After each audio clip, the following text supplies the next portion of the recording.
Hey dudes, it's Lerald. I'm gonna get right into the sales pitch here. Blight is easy, it is fun, and it is good. It's also pretty cheap, but you can scale it up and do tier 16.5s and tier 17s if you want. In terms of what you make out of doing Blight, you generate maps, currency, scarabs, XP, and gold. So basically you farm everything possible. And Blight will absolutely print out everything I've just mentioned. It is so efficient. If you want a currency farming strategy for mage blood or whatever, this is one of the most reliable methods for getting it. So let's get into it, but first be sure to like and subscribe, join our Discord as well. Okay, so let's start with some basics about Blight, because this isn't quite as simple of a mechanic as like Ambush where you just click stuff and kill guys. But it's pretty close. Blight is a tower defense mechanic, and there are 6 flavors of towers, and the main way that you want to use them is you want to create combinations of green towers and the fist tower to create permanent stun AoEs. If you have a rank 3 green tower and a rank 2 fist tower, or a rank 3 fist tower, it's fine. That will permanently stun all monsters within the radius of that punchy, fisty, slammy tower. So you want to use this around choke points, you kind of want to build accordingly. Because of this, we basically only run Toxic Sewer. Tier 17 maps have pretty good layouts as well, but maps with very wide open layouts like Dunes kind of aren't very good. Additionally, we can use the ring enchant. Your empowering towers have 25% increased range. We can use that on each ring to make the green towers be massive in terms of radius, and we use green and, or I guess verdant and black oil to get that anoint, so it's super cheap. I haven't looked at the price of a black oil in a little bit, but let's do it right now. Free chaos. Everyone could afford that. Yeah, that is incredibly affordable, and that's literally all it takes to like get fully set up to go and do some Blight in terms of getting your character prepared. Now there are other towers available that are all useful, and one of the basics of Blight is that the icons that appear on the lanes of monsters is the immunity that lane has. So if the cold icon appears, then those monsters will be immune to cold. They also usually do that kind of damage.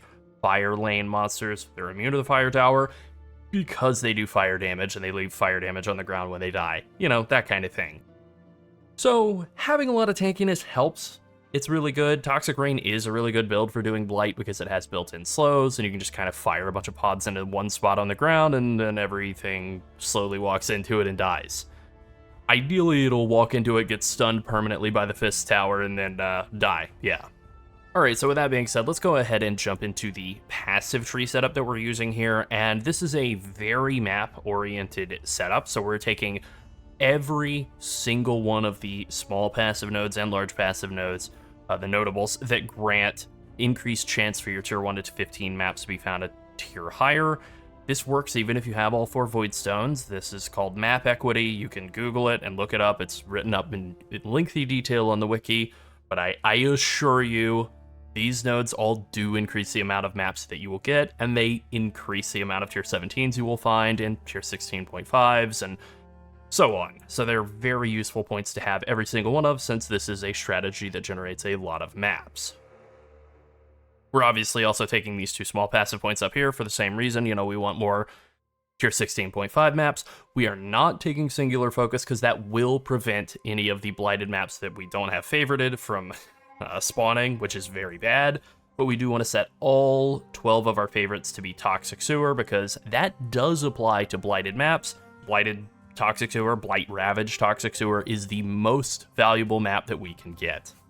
In addition to that, we want as many Scarab nodes as we can afford. This is a tree that's pretty strapped for points, so you take all that you can get, but you can't get all of them. We're also doing blue altars here. You can do red, theoretically. The thing with doing blue altars is that you get a lot more quantity, you get much better player modifiers out of blue altars, chance to duplicate maps, chance to duplicate currency and scarabs and so on. The monster modifiers aren't as good, but the player downsides are easier to deal with, so it's up to you. You can do either. You're going to get more overall value out of blue altars. They are just better for juicing, but for like lower investment, you know, just taking monster modifiers and going red still works. There are obviously some very good modifiers out of the Eater of Worlds side of the altars in terms of like monster modifiers. You can get a Divine Shrine. I got one. I got 0 Divines out of it for the 3rd league in a row, but it's possible to get. But there are a lot of other good things too, like div cards that give other div cards that give currency, harvest scarabs, that kind of thing can all be pretty useful too. Other than that, we're pretty much taking almost every single one of the blight nodes in the entire tree, and so a lot of these are just very simple. Immune response, they spawn faster and there's more of them. Good, more reward, less time spent. Epidemiology is good. This whole wheel is very good. Sturdy construction makes it so that the Ichor Pump has 20 durability instead of only 10, so a boss can hit the Ichor Pump and you still have a chance to keep going instead of it dying instantly. Fungal Horizons and Blight Spawn, and then this node down here all the way at the bottom, Templar Ingenuity, kind of change the way that you handle Blight, and they make it very different. If you haven't done Blight in like 5 leagues or something, it's very different from the way it used to play. Templar Ingenuity does make it so that you want to build one of every Blight Tower, and you do want to max the level of all the Blight Towers that you can. You still kind of want to keep a rank 3 green and Fist Tower around, at least until the very end. You can try and like level them up very quickly, but once the Blight event ends, essentially all the towers that you've built will like turn into chests, and if you built them up to rank 4, they'll turn into like more valuable chests than if they were rank 1 or a 2 or a 3. So pretty simple. You do want to have one of every color if you can manage it. There just may sometimes not be enough tower options available to do that, but you do want to try to diversify if possible. So Fungal Horizons is very simple looking, right? Like all this passives on the way here just give you more chance to have blighted maps, and then the final node here, even more chance to have blighted maps. But then it gives you this buff, Blight Reach. So Blight Reach makes it so that all the maps that drop in the area have a chance to be blighted. They can be converted into Blight Ravaged maps by Scarabs. This is useful, but I think for doing tier 16 maps, you still want to do the standard setup of like clear the map out all the way, take all the Eldritch Altar nodes, player modifiers as possible, and then do the Blight, and then that's kind of it. For tier 16.5s or tier 17s, if you have a really fast build that's strong, you can do the Blight as soon as you find it, and then clear out and hopefully get more Blight Ravaged maps out of this. I don't think it's worth doing this, though, on just regular tier 16 maps. Like, you just do the normal behavior, but you still want to take this node, right? It's still a bunch more Blighted maps and Blight Ravaged maps, which you're able to get. Your Scarabs are very valuable. Then Blight Spawn, this whole lane, gives you a bunch more reward chests at the end of the lane, which is good. Reward chests are where you get most of the value out of Blight.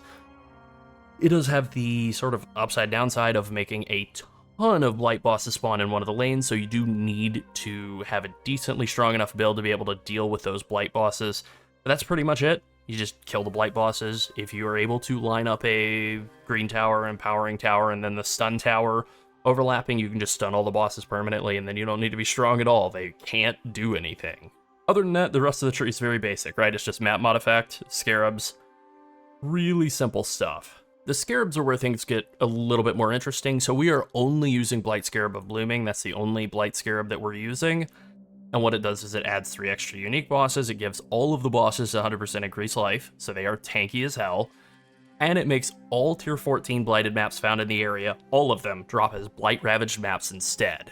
That includes the maps that would come from Blight Reach. This is why on tier 16.5 maps or tier 17s, if you have a good more maps roll, it's kind of worth it to go ahead and just do the Blight when you find it, and then kill stuff and hope that you get a bunch of Blight Ravaged maps out of the deal. So this is a really valuable Scarab. It has some upsides and downsides, but yeah, you get a ton of Blight Ravaged maps that you're able to sell for maybe like 10 chaos for tier 14s and tier 15s, whatever, prices will change. But for the tier 16s and especially tier 16 Toxic Sewer Blight Ravaged maps, those are like, at the current time of recording, like 35 chaos each. And sometimes you'll have maps where you don't get any. Sometimes you'll have maps where you get like 5 or 6 of the things, and you're like, wow, did I just walk out of here with like a couple of Divines worth of Blight Ravaged maps in a single map that took like 5 minutes? I think I did. Some regular blighted maps, you can try to sell them. They're not really worth much, but whatever, if you could sell them, that's fine. Alright, so in terms of the other Blight Scarabs, I just want to mention these. The first is Blight Scarab of Invigoration. It does make it so that Empowering Towers make monsters like more difficult and rewarding. It's good, it's just really expensive. I don't really think it's worth it for the level of strategy that we're doing. I just think it's too expensive to be profitable. Blight Scarab of the Blight Heart is kind of bad for this build. It's super cheap, like just to show it off. Wow, less than a chaos each. The issue is, for one, it's gonna like set your graphics card on fire because it spawns tons and tons and tons and tons and tons of monsters.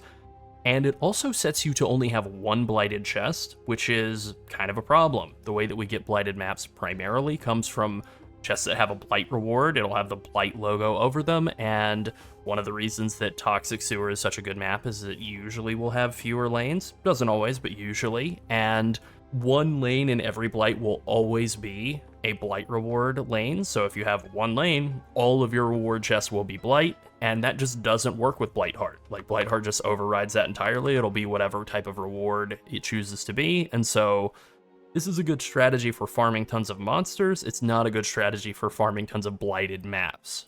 So we say no to Blight Heart Scarab, yes to Blight Scarab of Blooming, which at the time of recording is something like 8 chaos each, and that's the most expensive Scarab in the whole setup.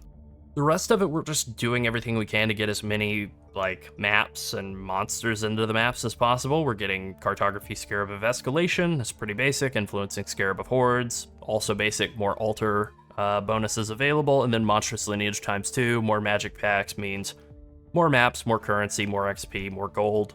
You know, you name it, they got it. That pretty much covers most of it. The only other thing really that's like left going on here is just you kind of want to take quantity, and in terms of the maps, if you want to do Corrupted 8 mod maps, that works. If you want to do tier 16.5s, those are obviously great. Getting more maps is definitely like the most important of the tier 17 modifiers. This is a strategy that works in tier 17s as well, but one of the main sources of value out of this strategy is getting tier 17 maps, and you can't get those in tier 17, so yeah, not really as good in T17s as it is in T16s.